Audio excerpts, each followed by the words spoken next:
Hey folks, good afternoon. Well,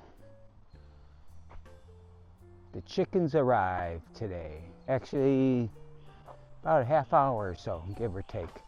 So I thought I'd do a quick video of what's been going on and where we're at. It's still wet. It hasn't really been raining today, but we get 2 or 3 days of rain, and then you get 1 day of sunshine. Just a wet spring. Definitely getting tired of it. But in between, I got the cage put up. I have the first layer of chicken wire on it, which is not very strong. I just ordered a 100 by 400, what they call hardware fabric or hardware cloth, which is just metal screening that's a 1/2 inch squares. And the best I could get was 19 gauge. Now a lot of people say you should go down to 14 or 16 gauge, so the smaller the number, the thicker the wire. But we'll see. I couldn't find anything at Tractor Supply or the other local store I have around here, Runnings. And the best price I could get, believe it or not, Amazon. And it was still $125. No, total with taxes about $125 for a 100-foot roll. So almost as expensive as the cage itself. But I will put it from this bar down. I'm going to go down at least 6 inches and out another 6 inches, and then I'll cover that so they can't dig underneath it, and then come up. And I'll have to go in and order another roll, because I want to go, so that'll be 3 feet, and then I really should get another 4-foot roll and go up at least to here. I don't know how high raccoons climb, but they're pretty, they're the ones I got to worry about. The coyotes aren't going to climb. If they can't dig under it, they're not going to get in, I'm guessing. I know I've only seen raccoons once last year, and I haven't seen the coyote, but I've seen it scat. So I know there's one around. They usually don't come down by the house, but I got noisy chickens that are be showing up. So I am going to make sure I am ready for that. But for the next week or so, we're going to put the chickens inside the garage. And it's good. They're 7 weeks, so they're almost at the right age. But we want to give them another week. They've been in a house pretty much and warm, so this will be a nice transition. A little cooler, protected from the weather, but it should. I just don't know if I'll have to talk to Kelly when she gets here, if this will hold them or if they're going to jump. They may have enough wings that they can hop out of that. If so, I got some green stakes that I can put in some old planter containers, that you get plants in, and I could fill that with dirt or stone, and then I got some chicken wire over there, and I can just put up a second layer if I need to. I mean, I don't care if they get out in the garage, but they do poop anywhere they go, so the less I have to clean up, the better. I do get some bedding to put down, so hopefully that'll keep them happy. But that should be a nice area for them.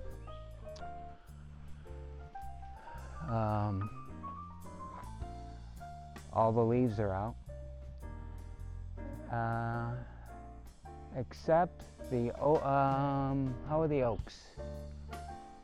So the oaks are finally just coming out. They're one of the last trees to come out.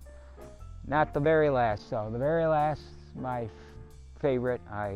The black locust that I have in the woods, they are truly the last tree to leaf. And then very soon after that, then they flower. So it'll be interesting to see. I know they can either have a white flower, and in some cases they can have a pink flower. I know up on the east side of Rochester in Webster, New York, up by the lake, they actually have 3 or 4 groves of pink locusts, which they're beautiful, and if you look, they're fragrant too. I mean, it's not as stinky. It's a very fragrant flower. It's a nice scent. I mean, for as long as they last. You know, like any perfume. You smell it too much, you get sick of it. But the woodshed's still sitting there. It'll be there. That's my fill-in. Even though I do got split, I gotta get split in wood, or I'm not gonna have any firewood for next year. Even now, it's May. I'm only gonna have 6 or 7 months for it to cure. I'll have to figure that out. Piles of dirt that I gotta get rid of, and unfortunately, there's a lot of vegetation that is just starting to sprout everywhere. It was sort of like this when I moved in. I tamed it back when I first got in, so I just gotta go through and do the same thing again this year. This area I actually want to put lawn in, so it's going to be an in-between thing. As I get to it, it's not. I'm going to try to tame the weeds down, but in between doing other things, I'm going to take that soil, spread it out, and then start growing grass here, so I have more area that's not in the woods, a little less wild. And then of course at the front, I'm not gonna complete this job this year, but this is where I want to put a very good sized patio, actually out from the front door, and then it's going to come across and around over to the deck. This year, because I can do it reasonably, because I got the backhoe already, I can prep. So I can grade off the area, get it to a depth where I can put fabric down, and then put my stone base in this year. And to be honest with you, I could use that stone base for the first year. It's just crushed stone, but you know, it's better than this, which is driving me up a wall. I have to mow it, I gotta weed whack it, or whatever I gotta do to it. I want to get rid of it. So I rather get it prepped for a patio, even if I can't put the patio in next year. I haven't decided what material I want to use yet. I've been looking at the auctions, because every now and then, for some reason, flagstone always seems to pop in the auctions at a fairly reasonable price. I may even look just for some used material. Try Craigslist or Facebook Marketplace. It doesn't need to be brand new stuff. I can make things look new. There's, you know, and even the bricks and stuff I have. Well, everything that I have here, I probably can put down by the farm, because I do want to build a cottage garden down there, and that's going to need paths and walkways, and I'd rather reuse all this down there, because this patio, I'm going to get rid of all the steps. If I curve it off from the front steps and then swing it around and then across and down, I can really make it a gradual slope, so that you can walk up the sidewalk instead of having to climb upstairs, especially in the winter. It's a lot easier to, I mean, to be honest with you, no one uses it in the winter anyways. You go in, because I have a door right next to the garage. You go in there. Unless you have a big event or something, you'd never go to the front door. But I want it to look pretty, and this is where my water feature will go. I don't know if I'll get to that this year, but we'll see. I want to get all the rocks out, and I'm going to move around. There's a bunch of, this is crazy. I have deer all over the place. But those hosta grew there last year. Never saw a single one eaten. Now I'm going to move those, and I'm going to put some down by, I'm going to put them down by the shed here, which I got to get rid of all. Everything's got this weed and vegetation all over it that I have to put some weed reducer on it. But this area in front of the shed, I'm going to put a stone wall around the tree, and then I'm probably going to put those hostas in here, which will dress this up, and we'll have to see. I may have to spray it with deer off, because I've never seen, the cameras have never gone off that the deer have walked down the side, down the driveway. They stay up on the hill. So I think they still may be okay down here. We'll see. But sometimes, you can move plants 10 feet, and all of a sudden the animals see that it's there and start chewing it up. They love hostas, so we'll see what happens. But that's the goal. And somewhere along the line, I still like to put a deck up along there to dress that up.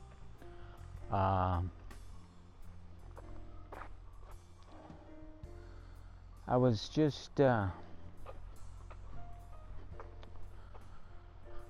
was going down here before,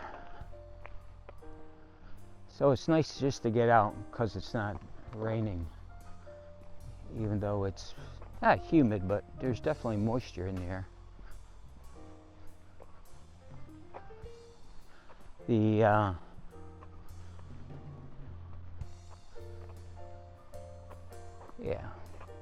it's wet down there. I was just down there a little earlier.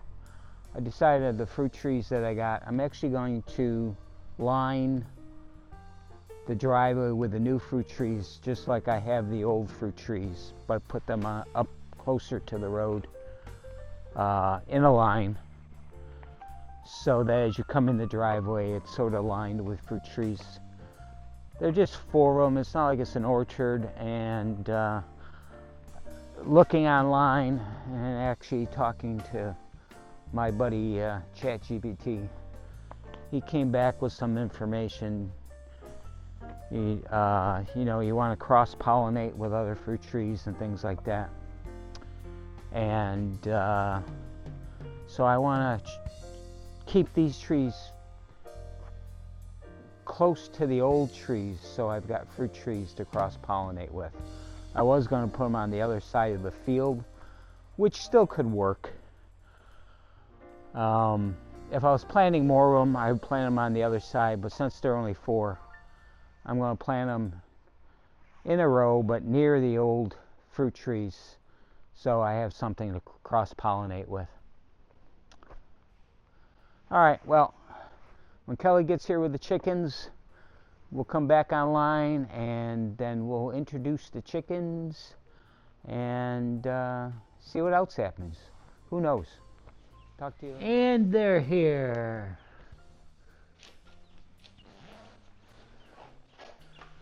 I don't remember their names. I'll have to figure this all out tomorrow, and we're just getting them acclimated. But they're not little chicks anymore. But they'll stay inside for another week. Say hi to the camera. Say hi.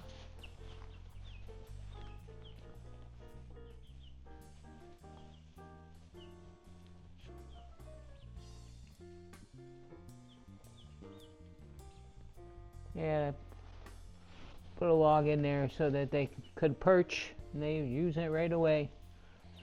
This is temporary, just a tent till I finish the coop. They got a feeder, and they got water.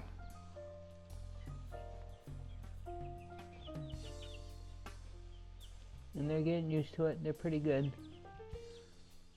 Then tomorrow I'm gonna go get some more straw or some more shavings and put them out here and have them walk around, get a little more walking room.